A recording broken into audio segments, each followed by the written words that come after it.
Hey, Chris Liepe here with 5 things you should do every day to maintain a healthy voice. Seesaw swinging with the boys in the school with your feet flying up in the air. Saying, hey, diddle diddle with the kitty in the middle of the swing like I just didn't care. So I took a big chance at the high school dance with the missy who was ready to play. It wasn't me she was fooling cause she knew what she was doing, and I knew love was here to stay when she told me to walk this way, talk this way, walk this way, talk this way, walk this way, talk this way, walk this way.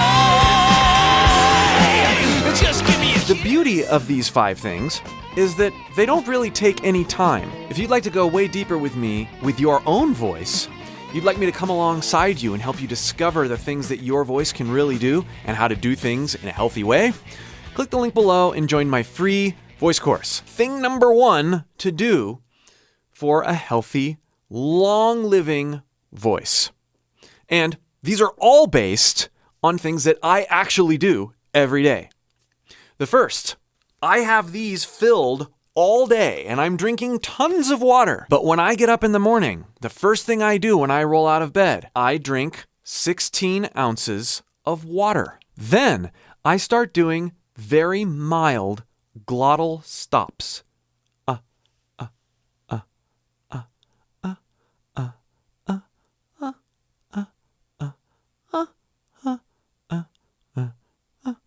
This is what I do every morning. Drink the water and then start doing little bits of glottal stops. Really, not even a minute's worth. Sort of just like I did. I am coming to terms with my voice. Everybody wakes up with a degree of morning voice. And I'm not trying to beat my morning voice out of my voice. I'm just going, what? How does my voice feel in the most sort of mild way? I go, some of these stops are in chest voice. Some of them are in head voice. An equal balance of both. And notice I'm not going, I'm not very loud. And I'm also not cutting off the sound.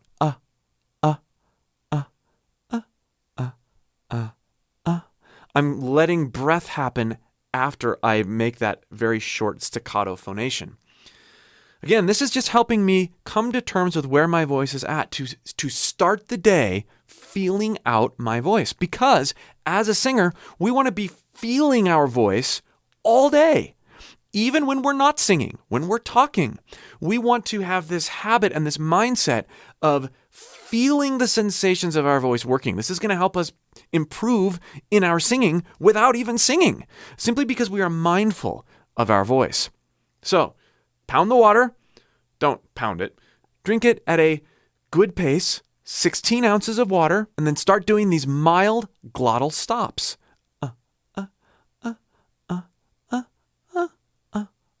How long? Doesn't matter. Under a minute. You don't need to do a lot. You're just waking your voice up a little bit, and you're coming to terms with where you're at. All right. Number 2, choose your words carefully throughout your day, and watch your speaking dynamics. Make sure that you are not yelling all day, or I have this habit if I'm on a lot of Zoom calls during the day, or I'm out talking in loud environments, I have this, I tend to do this, and I'm not being mindful that I am overusing my voice, even though I'm not breaching some egregious amount of time in terms of vocal usage. I am not being conscious of how loudly I'm talking, and also how monotone I end up talking when I do talk like this. This is kind of a parallel to a voice killer. But if we make the habit of being mindful about how we're using our voice speaking-wise throughout the day, we're going to keep our voice a lot healthier. Learn to be a good listener throughout the day. Oftentimes, we talk too much. We say more words than we need to say. If, in your quest for a healthy voice, you measure your words more carefully before you say them, you're going to think about how you say them more, which is going to help your voice, but it's also going to make you a better communicator. Tip number 3, regularly check your breathing. Now, those of you who have used smartwatches or maybe even reminders on your phone know that there are several mindfulness apps out there that help you remember to breathe. And those are good. I tend to do this a little bit differently, though. Instead, I'll just have a little silent alarm go off on my smartwatch. It doesn't have to be the Breathe app, but an alarm will do just fine. And I know that this alarm is reminding me to check my breathing. Now, this isn't to stop what I'm doing and do a breathing or mindfulness exercise, although those can be great too. I am simply giving myself a check. Okay, in this moment, right now, how is my breathing? Am I taking lots of shallow breaths? Am I breathing slower and more deeply? And why? This helps me zero in on other things that may be affecting my voice and my mind. Is my breathing shallow and short and frequent because I'm exercising or because I'm stressed or because I'm preoccupied? Is my breathing longer and more relaxed because I am winding down or vegging, or because I'm intently focused on learning something and really engaged? And in that case, am I breathing as much as I need to? When you're really engaged in something, not in a vegging way, but where you're kind of on the edge of your seat, sometimes you end up holding your breath. So giving yourself, and it's really 3 or so checkpoints throughout the day to go, what's my breathing like? And just asking the questions and doing a very quick inventory of what it's like and why. You may be singing when your alarm goes off, but this helps you get in the habit of really listening to your body and evaluating what it's doing and why, which is one of the biggest components of being a great singer ever. So if you can start making these habits in how your body and how your bodily feedback is working, when you go to sing, that what am I doing and why mindset is going to be so ingrained and helpful for you. Tip number 4, and this is sort of related to the breathing check, although it needs to be done as its own thing. Choose some windows throughout the day to do a tension check. I catch myself all the time holding tension in my shoulders and in my neck. I even do it while I'm filming sometimes. This tension check doesn't simply mean have good posture, because you can hold all sorts of horrible tension while you're trying to have good posture. I talk about that a lot in my full course.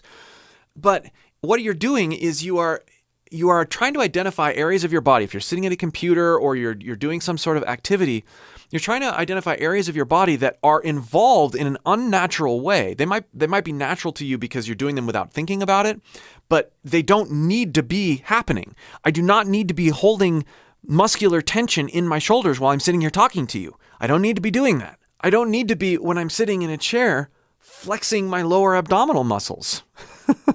This is something as a singer, because I've trained to engage these muscles when I'm speaking, sometimes I catch myself, I think I'm fully relaxed, and then I start directing my attention to my lower abdominals. I'm like, I'm flexing my abs on a low level.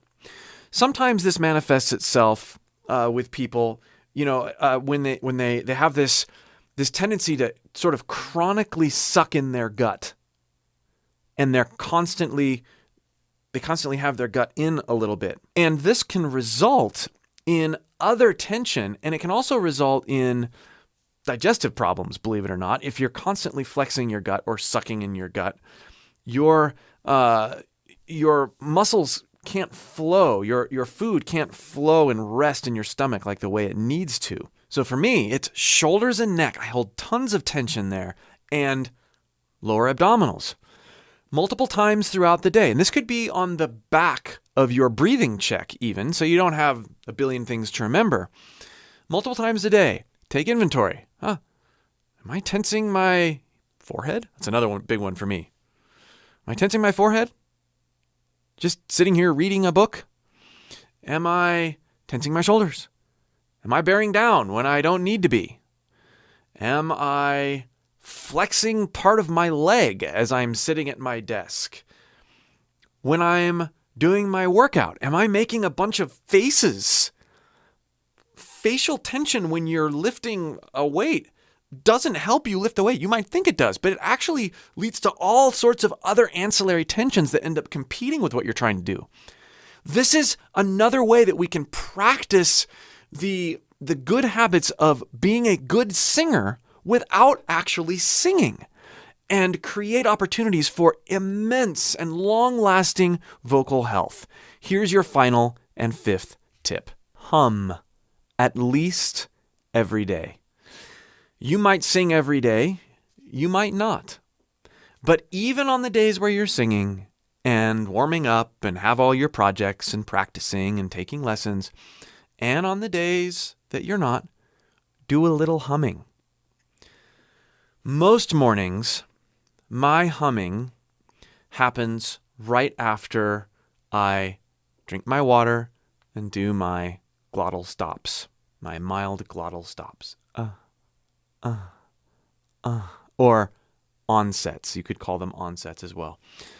And this humming is simply for the joy of experiencing the resonance of your voice. There's no expectations. You're not trying to do anything good. Oftentimes, actually most of the time, my humming starts in my head voice.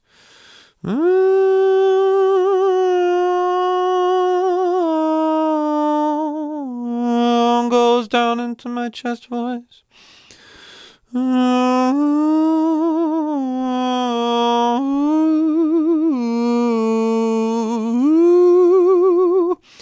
Oftentimes this sort of sad, forlorn melody that I have no idea really where it came from comes out as I'm doing this, and sometimes evolves into something a bit more happy. But I'll start in my head voice, I'll meander down to my chest voice. Oftentimes I don't have a closed mouth, but it's not open. It's just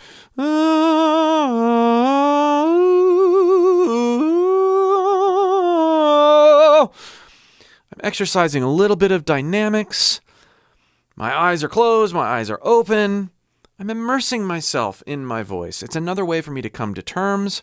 It's not warming up for any sort of thing per se. It's just, I have a voice that likes to sing.